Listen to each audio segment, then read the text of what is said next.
he comes. Awake and ready. And when he asks us to dedicate our lives ever more perfectly, how will he find us? Awake and ready.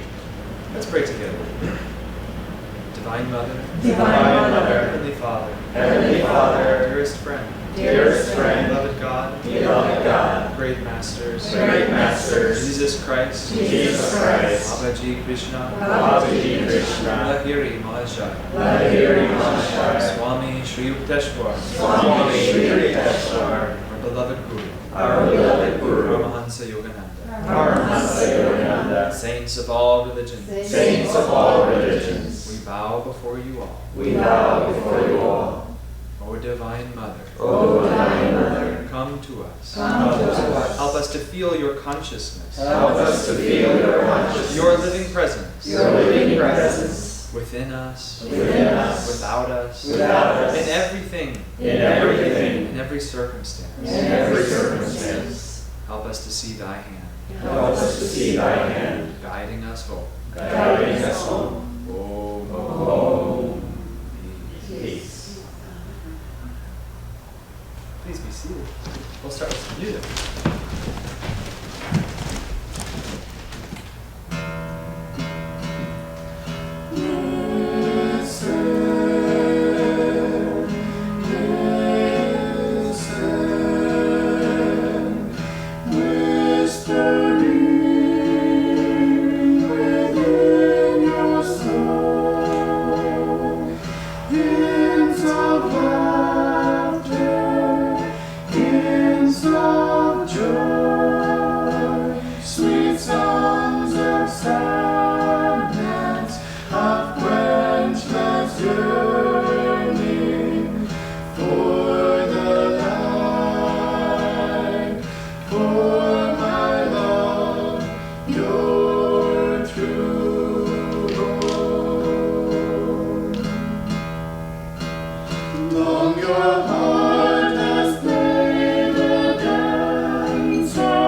continue to meditate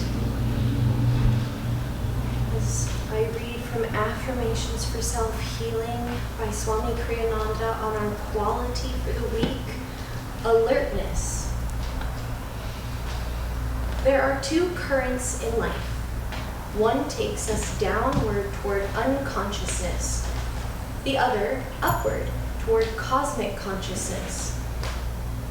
The first is an impulse born of the sense of past familiarity.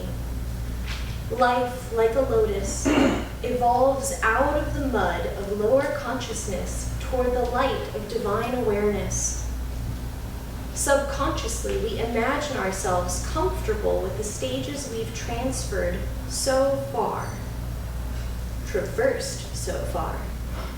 But we are not always so ready for the adventure of further growth. The second current in life is the soul's impulse. We cannot find happiness in turning back toward the mud. Fulfillment lies only in reaching up toward perfect divine awareness. To achieve it, we must be alert in everything we do. For in the flow of increasing wakefulness lies the joy we all are seeking. Let's affirm together in a strong voice, capturing the attention of the conscious mind like the motorcycle outside. I am awake, energetic, enthusiastic. I am awake, energetic, enthusiastic. I give my full alert attention to everything I do. I give my full alert attention to everything I do.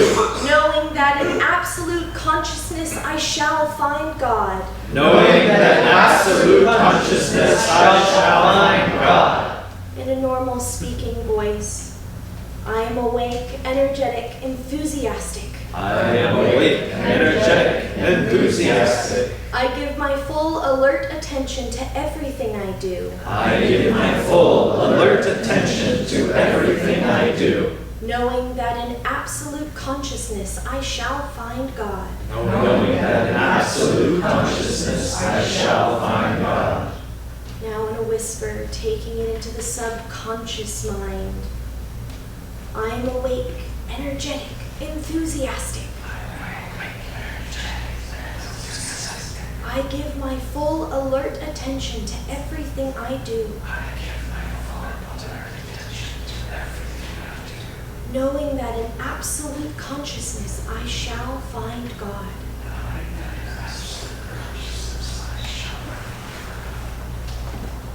Silently affirming to yourself, taking it ever deeper. I am awake, energetic, enthusiastic. I give my full alert attention to everything I do. Knowing that in absolute consciousness I shall find God. And one more time, broadcasting it mentally from the point between the eyebrows to the superconscious mind. I am awake, energetic, enthusiastic. I give my full alert attention to everything I do. Knowing that in absolute consciousness I shall find God. Praying silently along with me. Let me pray always with alert, awake attention to thy listening presence, knowing that thou dost hear the merest whisper of my thoughts. Om. Peace. Amen.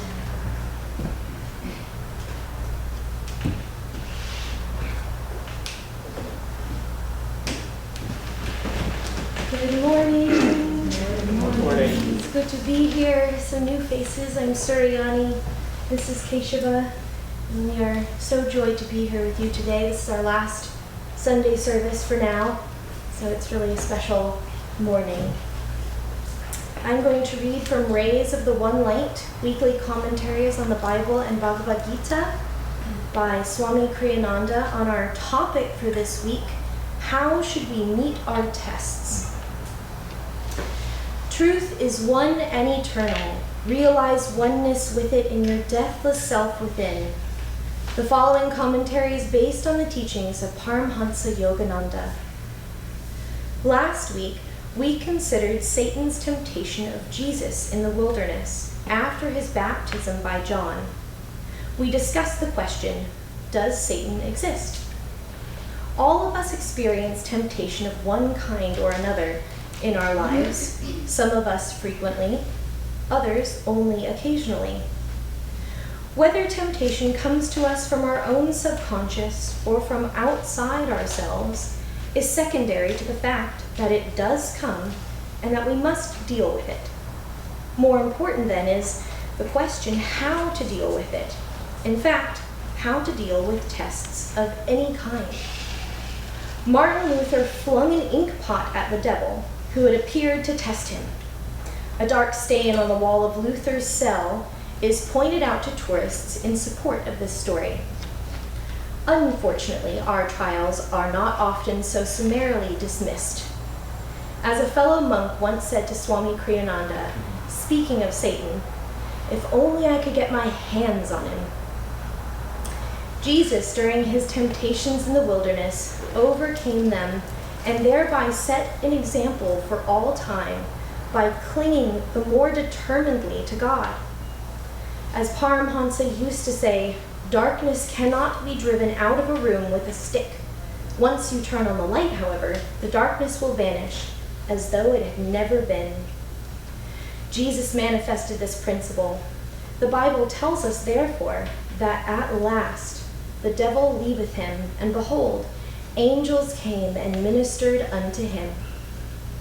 In the Bhagavad Gita, the point is clarified further by the added explanation that there are three qualities in human nature: sattvic, or spiritually elevating; rajasic, or ego-activating; and tamasic, or spiritually darkening.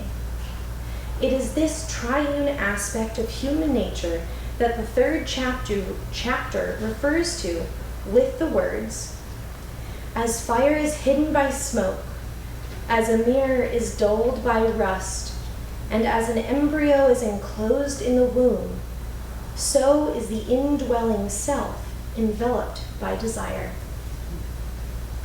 Yogananda explained that each of these examples describes one of the qualities or gunas. Sattva guna, that which elevates our consciousness, can be freed of any identity with ego by a little puff of meditation and right affirmation. Rajoguna, which embroils the ego in restless activity, can be worked off with a little more and a little longer effort.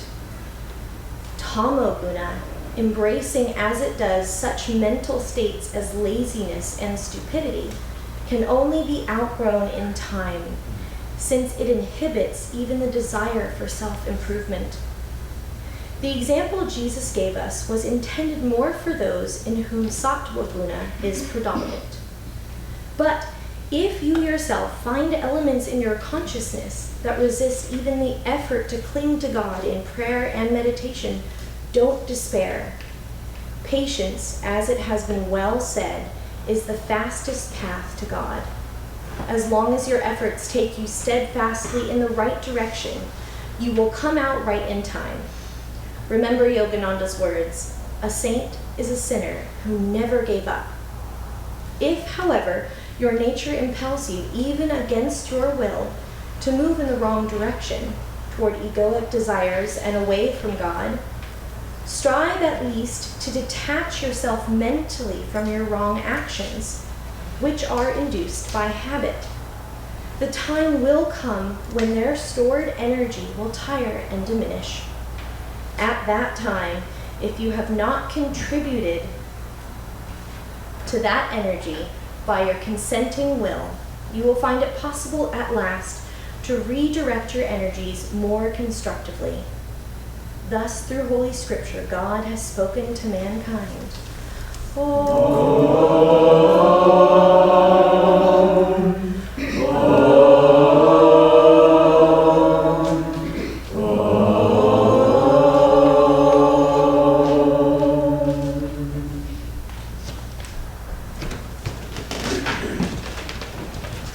So good morning again.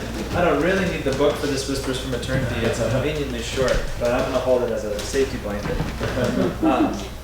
I have been on a little bit of a campaign for the last year, as I'm sure many of you have heard many times, that I've been trying to take one Whispers from Eternity for an extended period to try and plumb its depths a little bit and gain some of the treasures that Yogananda said each one of these has in store. And I don't know if anyone has spent much time looking through this book, but there are prayers that are a paragraph long, there are prayers that are 3 paragraphs long, there are prayers that are 3 pages long and take 10 minutes to read, and there are prayers that are 2 sentences long. And I finally chose, I combed through this book because for a long time I've been desiring to be able to tune into God as wisdom. Because Yogananda talked about God manifesting in 8 universal aspects that everyone can tune into, and those correlate to our chakras, and so we all have a doorway to experience those, and they are peace, wisdom, power, love, calmness, the sound of Om, light, and joy. And I was sort of going through my resume of spiritual experiences, and I thought, okay, I've had an experience of peace. I sort of know what that feels like. I had an experience of power or of divine love or even calmness in the face of adversity. And I've heard Om at times, and I've maybe seen light, and I felt joy in my life. But wisdom eluded me. I always wondered, what does wisdom feel like? Not what does it conceptually mean, but what is the experience of wisdom living in my heart, in my consciousness, helping direct my daily life? And it's one that I'm still pondering, but I took this book up to try and find some inspiration. And lo and behold, there is a demand for wisdom. Now, I don't know if your expectations were similar to mine, but I was expecting one of the 3-page, real lofty prayers. Lo and behold, it's 3 sentences. So I'll pray it a few times, and I encourage you, just recite it with me mentally, and try and hold your awareness at the spiritual eye, and try to feel that these words are true.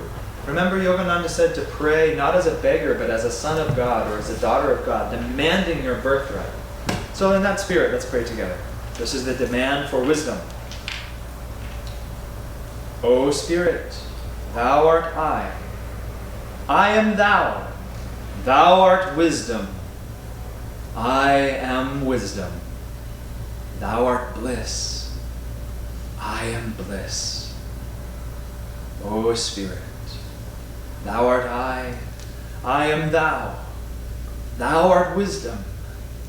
I am wisdom. Thou art bliss. I am bliss. O Spirit, thou art I am thou. Thou art wisdom. I am wisdom. Thou art bliss. I am bliss. And let's hold in our hearts that awakened awareness of your true reality. You are wisdom. You are bliss.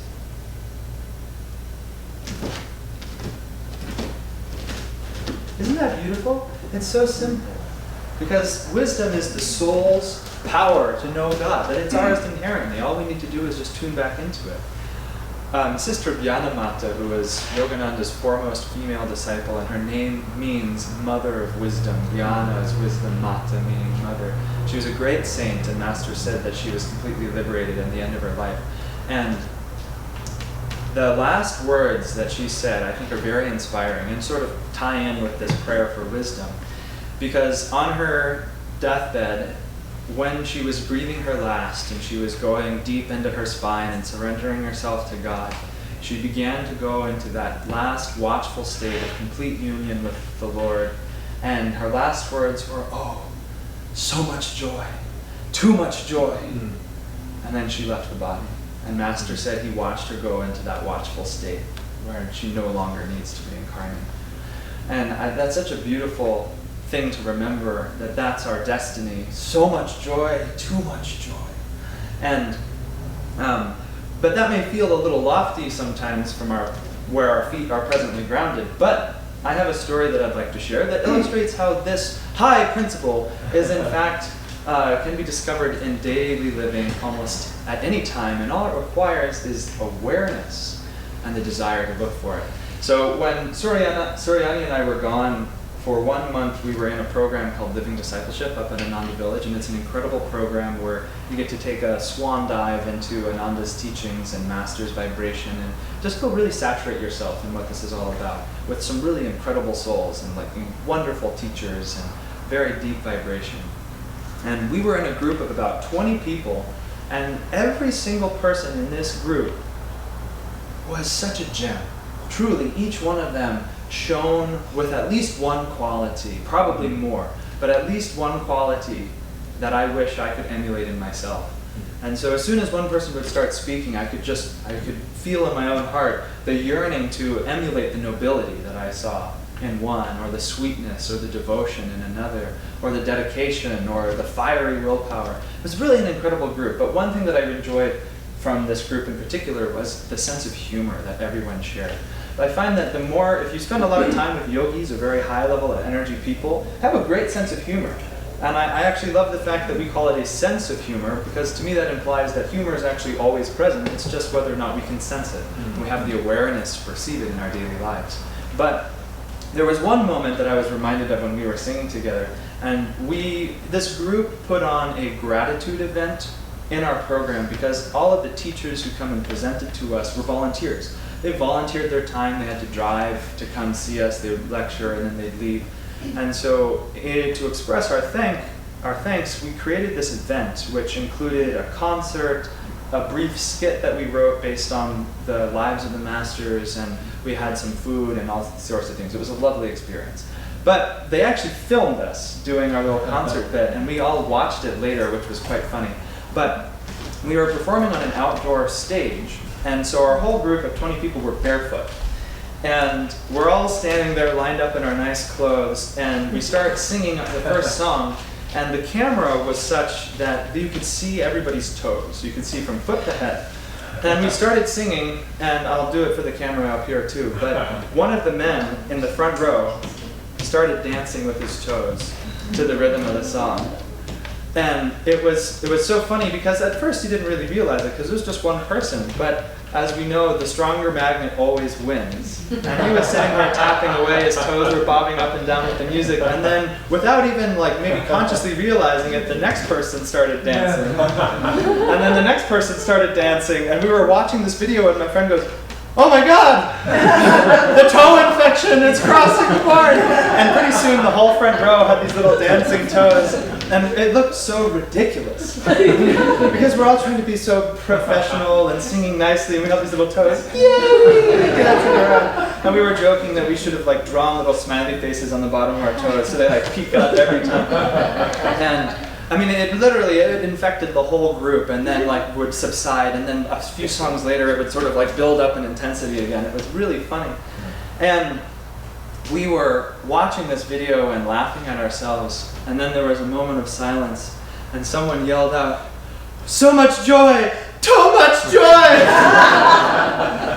And it was such a great example to me how humor and joy and wisdom can be present in any moment. We just have to have eyes to see it. If it can be in the dancing of little toes, then certainly it can be in the smile of a friend, or in the horn in a car in traffic, or something like this. But I now will come out of that large tangent and come more to the topic, which is how to meet our tests. And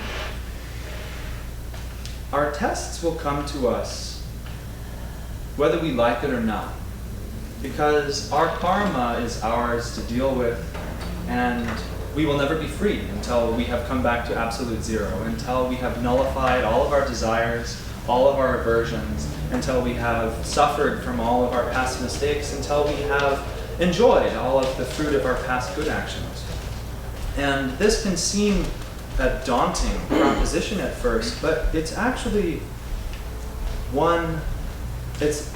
our karma is making an immortal promise of freedom to us. And the reason that I'm wanting to talk about it from this angle is I was just rereading an autobiography of a yogi, the 2 chapters on Outwitting the Stars and Sashi and the 3 Sapphires, if you remember. And I've been reading those chapters more because I'm studying astrology and I wanted to tune into master in that way. But in the chapter on Outwitting the Stars, Sri Yukteswar says that when we are born at that exact moment when the stars and the cosmos reflect our karma. And so we are naturally in tune with the cosmic flow. So that way the cosmos can act as an instrument to give us the lessons that we need at the time that we need it. And what that means is basically our karma is inescapable, that it's going to find us one way or another. But what Sri Yukteswar then continues on to say is he says that the message the stars write in the sky is not one of slavery, not that you're the slave of your karma, but rather that it's a prod to pride. That was really interesting, because your karma is what you have created. What you have done, you can undo. The evils that we have all committed can be overcome by our virtues, and we can undo all of those karmas that are yet to come seek us out. And this, how to do that, is really the art of the spiritual path. Because if we didn't have any more karma, we'd all be free instantly. And so the question becomes, how can we dance with Divine Mother, with the Masters, through the battlefield of our karma until at last we can emerge a free soul? And the next chapter in Autobiography of a Yogi, Sashi and the Three Sapphires, really gives us a great example of how to do that. Or actually, even before that, in the chapter that I'm talking about, if you remember, Yogananda, after hearing this discourse from Sri Yukteswar says that the karma of mankind and people in general can be shortened by the subtle adjustments from the fingers of wisdom. Meaning that your guru, through wisdom, through attunement, through right application of things like astrological bangles and gemstones and herbs and things like this, we can actually shorten the duration of our karma. And we can, Sri Yukteswar makes the analogy, he says, just as a copper lightning rod can be fitted to a house, so a man can wear a bangle that will draw and mitigate some of the karma that is naturally ours. And so, he then tells Yogananda, wear this particular bangle made of lead and silver, because I prophesy that in a few weeks you're going to have a terrible liver ailment that will, he says it's scheduled to last for 6 months, but if you wear this bangle, it will only last for 25 days. That sounds pretty good, right? So Yogananda does what a good disciple should do, and he takes his guru's advice. He listens to his guru, he puts on the bangle, and he forgets about it, and he lives his life. And then after a little bit of time, his liver starts acting up. He gets in tremendous pain. And on the 24th day, he embarks to go see Sri Yukteswar to ask for Sri Yukteswar's help. And Sri Yukteswar doesn't see him almost the entire day until the sun sets, and Sri Yukteswar's master says, walking through the moonlight, and he comes to him, and Sri Yukteswar says, oh, I know why you're here, it's because your liver hurts. And Master says, yeah, oh my God, it's really bad. I haven't been able to sleep for 25 days. And Sri Yukteswar says, do your stomach exercises.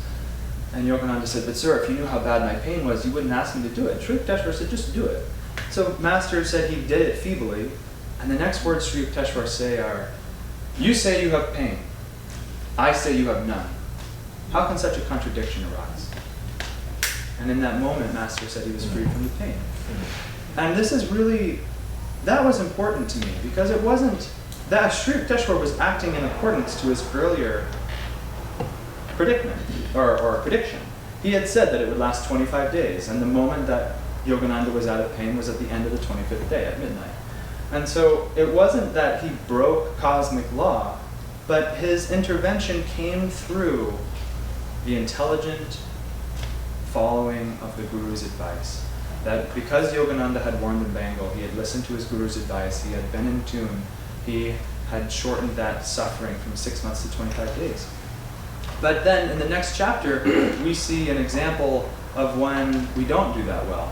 And it's a really tragic story that thankfully ends not so tragically. But in the story, if you remember, Sashi, the young boy, comes and meets Sri Yukteswar, and they really have a beautiful connection. Everything's going well, but Sashi's like a young man, he's in college, and it seems like he maybe leads a little bit of a rambunctious and promiscuous life. And Sri Yukteswar keeps telling him, you need to reform. You need to stop behaving this way. You need to stop doing those things. And here's where Sashi makes his first mistake. He says, oh, Sri Yukteswar, you are my salvation. I put my faith entirely in you. Nothing evil could befall me because of your grace. And he never put out his own self-will to reform. And every time he'd come see Sri Yukteswar would scold him and would say, you have to change your ways. And Shashi would say, oh no, Sri Yukteswar, surely by your grace nothing will befall me. And Sri Yukteswar said, you must wear a blue sapphire of at least 2 carat size, otherwise in 1 year you will fall terribly ill. And again, Sashi ignored him. And Sri Yukteswar then prophesied, and he said, in a year's time you will fall before my feet with 3 beautiful stones, but it will be too late then. And the boy continues to ignore him, and a year passes, and lo and behold, the boy comes back, and he demands to see Sri Yukteswar, and he falls at Sri Yukteswar's feet weeping, and he casts 3 beautiful sapphires at the Guru's feet. And he says, Guru, I have been diagnosed with tuberculosis, running rampant through my body. The doctors give me less than weeks to live. Please intercede on my behalf. And Sri Yukteswar says, I told you before, those stones are of no use to you now. And she said that Sri Yukteswar then withdrew into a sphinx-like silence, punctuated only by the sobs of the weeping disciple. Luckily then, the disciple persisted, and he wept and he wept and he begged, and he had his faith firmly rooted at his Guru's feet, until eventually Sri Yukteswar did intercede on his behalf and said, go return those jewels, they're useless to you now. By your faith, you will be healed. But, so there's 2 lessons that I'd like to highlight here. One, if you have been foolish, if you have ignored your Guru's advice, if you have continued to err in the ways that you know you should have corrected, and you find yourself suddenly at death's door, metaphorically or literally, because remember, death doesn't necessarily only mean the exit of your body. Death to the yogi is when our energy is spilling down and out into the senses. That is true death. I would rather have my physical body die than die the death of a yogi 1,000 times over. That's a frightening prospect. Have all of your life force drawn out of you. That's true death.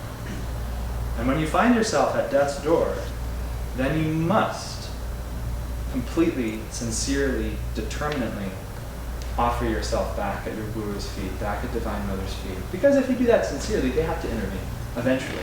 It's just a patience game at that point. But the more prudent advice is, of course, to listen first.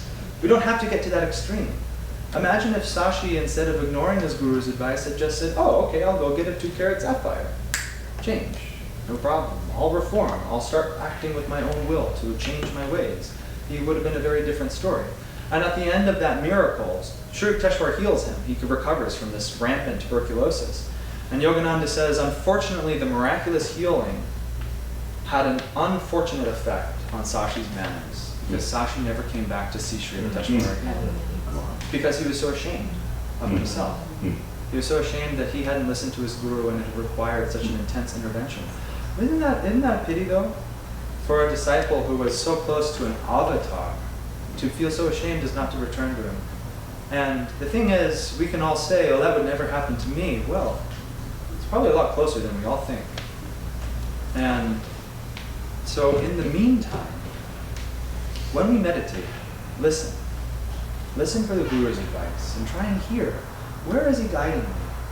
And when you realize that you have something in yourself that you need to overcome, don't sweep it under the rug, but come after it with both your hands.